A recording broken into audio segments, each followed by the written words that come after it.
Do I have everybody's attention now?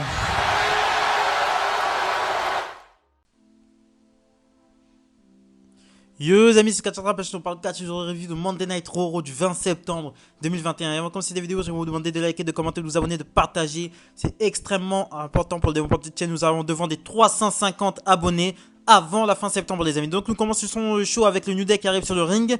Biggie remercie tout le monde, même les haters. Donc il remercie ceux qui ont chanté New Day Rocks et New Day Socks.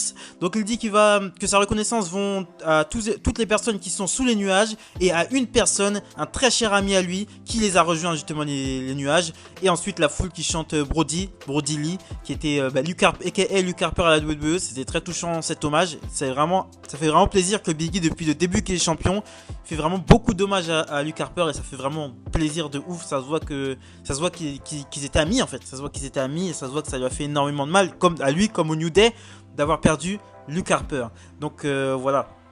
C'était le petit moment émotion de la vidéo. Donc à Biggie qui dit que voilà, qu'ils ont une affaire, mais ils ont une affaire à régler ce soir avec The Bloodline et Monday Night Raw et leur show. Et ce soir ils vont envoyer Bloodline chez eux. Donc la Roman Reigns qui arrive avec Paul Heyman et les Usos. Et ensuite il y a un face-off avant le début de la rencontre. 6-man tag team match, New Day contre The Bloodline. Le Bloodline c'est Roman Reigns et les Usos et Paul Heyman en ringside. Donc le public est vraiment chaud. Surtout quand les deux champions sont sur le ring. Mais à un moment donné t'as Bobby Lashley qui arrive à l'extérieur du ring, qui défonce Kofi Kingston, qui explose contre le poteau de coin de ring. Ensuite il défonce les Usos. Et ensuite t'as Xavier Woods qui est distrait par ce qui se passe à l'extérieur du ring et qui se mange un spear de Roman Reigns pour la victoire. Et ensuite alors que Roman Reigns est en train de célébrer, il se prend un spear par Bobby Lashley. Et ensuite il n'oublie pas Biggie qui se prend un spear à travers la barricade. Donc un segment très fort pour commencer ce Monday Night Raw. Bobby Lashley qui décide de mettre à terre tout le monde pour commencer ce Monday Night Raw. Et c'était un très bon début de show. On enchaîne directement avec un segment backstage. Bobby Lashley va voir Adam Pearce et Sonya Deville. Il dit que Biggie l'a battu la semaine dernière alors qu'il était il y a 2 semaines alors qu'il était blessé. Ensuite il va à SmackDown, il crée des problèmes et il revient pour célébrer. Il dit qu'il peut battre Biggie, il peut battre Roman Reigns. Son ère ne s'arrêtera jamais. On enchaîne ensuite avec Doudrop qui arrive. Eva Marie prend le micro et dit qu'elle ne veut pas, faire de bully. Donc le bully c'est du harcèlement en gros. Mais ça suffit. Il a qu'à regarder les deux pour comprendre qu'elle n'est mieux qu'elle et que Doudrop ne sera jamais comme elle. Donc on nous enchaînons encore avec un match rematch de la semaine dernière. Eva Marie contre Doudrop. Donc Eva Marie, bon, au début elle fuit, mais Doudrop la chope, lui fait un crossbody et c'est terminé. Victoire de Doudrop contre Eva Marie. J'espère que Doudrop va enfin avoir d'autres rivalités parce que contre Eva Marie c'est bon. On a compris, Eva Marie c'est pas catché, qu'elle reparte sur Instagram faire ses photos d'influenceuse ou je sais pas quoi. Mais elle a rien à foutre sur un ring. Elle saoule, elle prend du temps d'antenne. Elle saoule Eva Marie. Elle est jolie et tout, elle est sexy, y a pas de souci, mais elle saoule quoi. Franchement, tu sais pas catcher, t'as rien à foutre sur un ring quoi. Voilà, à part jouer la potiche, c'est pas faire grand chose. On enchaîne directement avec un segment backstage. T'as Biggie qui débarque dans le bureau d'Adam Pearce et qui est vénère et qui veut un match contre Bobby Lashley. Ensuite t'as Paul Heyman qui arrive dans le bureau d'Adam Pearce et qui lui dit qu'il n'a aucune autorité dans son show. Sonya Deville dit qu'il y aura un match triple menace entre Biggie, Roman Reigns et Bobby Lashley. Et il laisse Paul Heyman aller prévenir Roman Reigns. Nous enchaînons ensuite avec le troisième match de la soirée. Randy Orton contre AJ Styles. Orton est accompagné de Riddle, AJ Styles, Domos.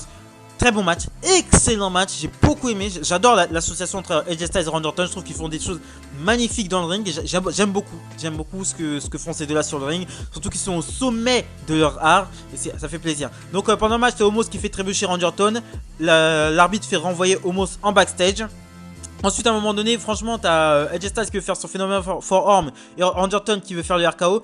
AJ Styles finalement se ravise et revient sur les prônes et Randy Orton fait genre, donc il y a un petit, en fait AJ Styles tente de faire son phénomène forearm, Randy Orton tente de faire son RKO, les deux ils se cherchent en fait, ils se cherchent, Randy Orton arrive rapidement, il met un coup de pied à AJ Styles, il le fait passer à travers les cordes, DDT à Vintage Orton, ensuite enchaîné d'un RKO à la vitesse de la lumière pour la victoire de Randy Orton qui tire encore plus vite que son ombre. Super match, félicitations aux deux. On enchaîne directement avec Nia Jax contre Shayna Baszler, les deux sœurs amies, les deux sœurs de championne par équipe deviennent les deux sœurs ennemies.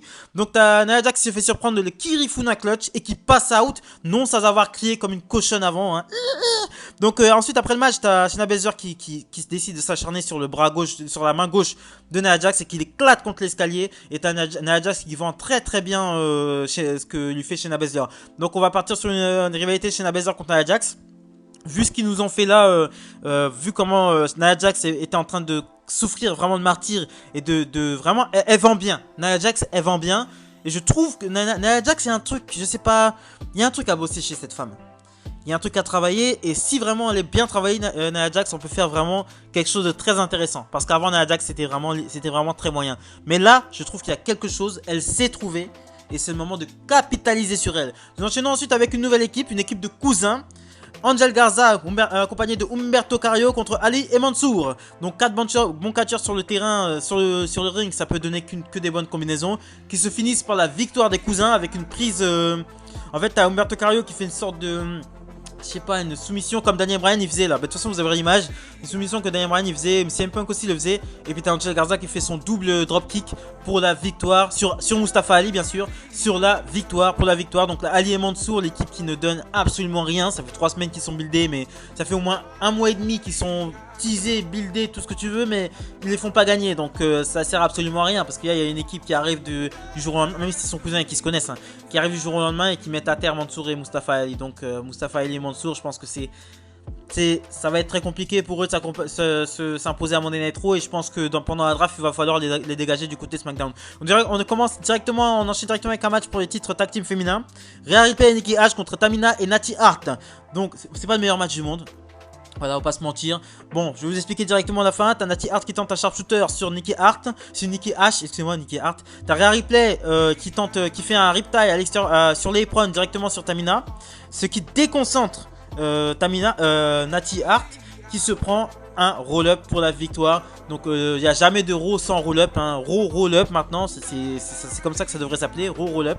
Tous les soirs un roll-up. Voilà, c'est comme ça. On sait pas comment finir les matchs, on sait pas comment booker les matchs. Donc on va mettre un petit roll-up par-ci, comme ça tout le monde est protégé. Voilà, tout le monde est protégé, tout le monde il est fort. N'importe quoi. Donc les nouvelles champions par équipe sont Rhea Ripley, Nikki Ash qui dédie cette victoire aux enfants qui ont le cancer et qui a le truc de truc de association humanitaire. On enchaîne directement avec le Alex Bliss Playground. À partir de ce segment-là, moi, les Alex Bliss Playground, les Fiend de Firefly, Fiend House, là, je peux plus. Je suis gavé de ces segments pourris. Et pour preuve, franchement, pour preuve, vous savez quoi? À ce qui paraît, il y a 8000 personnes ce soir. Hein, sur 8000 personnes, 1500 personnes se sont barrées à partir de ce segment. Vous imaginez? 1500 personnes qui ont payé leur billet et qui se sont barrées au moment de l'Alexa Bliss Playground en fait. Donc ça veut dire qu'il y a un énorme problème. 1500 personnes qui se barrent, même s'ils ont payé leur ticket. C'est compliqué, c'est compliqué. 1500, c'est à skip, hein. C'est une rumeur qui tourne, mais il n'y a pas de fumée sans feu. Il y a 1500, pour moi il y a 1500 personnes qui se sont barrées et c'est tout à fait logique avec un segment comme ça. Donc, voilà, Alexa Bliss qui fait son Alexa Bliss Playground, elle accueille Charlotte Flair. Donc c'est Alexa Bliss qui sort la poupée de Charlotte Flair et qui lui donne. Charlotte Flair dit qu'elle en veut pas, elle veut la vraie Alexa Bliss qui est à l'ancienne dans son blast, c'était The 5 Feet of Fury. Donc elle dit que voilà, avant Alexa Bliss faisait son entrée avec ses ceintures, maintenant elle fait son entrée avec une poupée. Même la poupée est plus populaire qu'elle. Elle se demande comment elle peut se retrouver sur le ring avec elle après tout ce qu'elle a accompli, gagner WrestleMania, vaincre le cauchemar, vaincre une presque super héroïne et maintenant se retrouver à côté d'une fille d'une femme qui s'habille comme une petite fille. Donc t'as Alexa Bliss qui lui répond qu'elle a perdu autant de titres qu'elle a gagné et que la vérité c'est qu'elle n'arrive pas à exister sans ceinture et que c'est pour ça qu'elle lui a offert une poupée car elle lui faisait pitié. T'as Charlotte qui la pousse. Ensuite elle se bat, Charlotte prend l'avantage et arrache la poupée de Charlie, je crois. Charlie, c'est la poupée à l'effigie de Charlotte s'appelle Charlie, voilà. Et elle arrache la tête de Charlie. Ensuite Alexa Bliss qui saute sur Charlotte Flair et qui lui place un DDT. Donc Charlotte Flair est obligée de sortir du ring et ensuite elle fait un câlin à sa poupée pour conclure ce segment.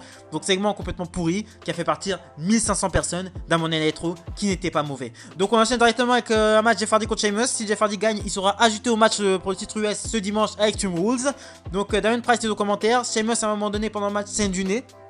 Voilà, Jeff Hardy réussit il saigne du nez, il s'est éclaté une pastille sur le nez, voilà, clairement, c'est bon, on arrête de... Parce que quand la personne saigne vraiment, ils mettent en noir et blanc, mais quand la personne s'éclate une pastille, on a droit quand même à la couleur, on a droit de voir du sang.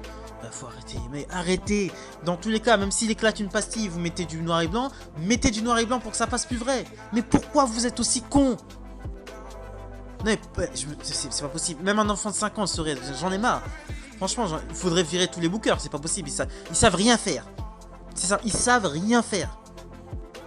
des bons à rien, non, mais, donc voilà, Jeff Hardy réussit à passer son Twister Fate à un moment donné et il place son Sweat on Bomb, mais Sheamus met les genoux et ensuite il essaie de placer un Fireman Scary sur Jeff Hardy qui le prend en roll-up pour la victoire. Donc deuxième roll-up du show et ce sera un match triple menace à Extreme Rules et ensuite à la fin du match, t'as Damien Priest et Sheamus qui en viennent aux mains et les officiels viennent séparer.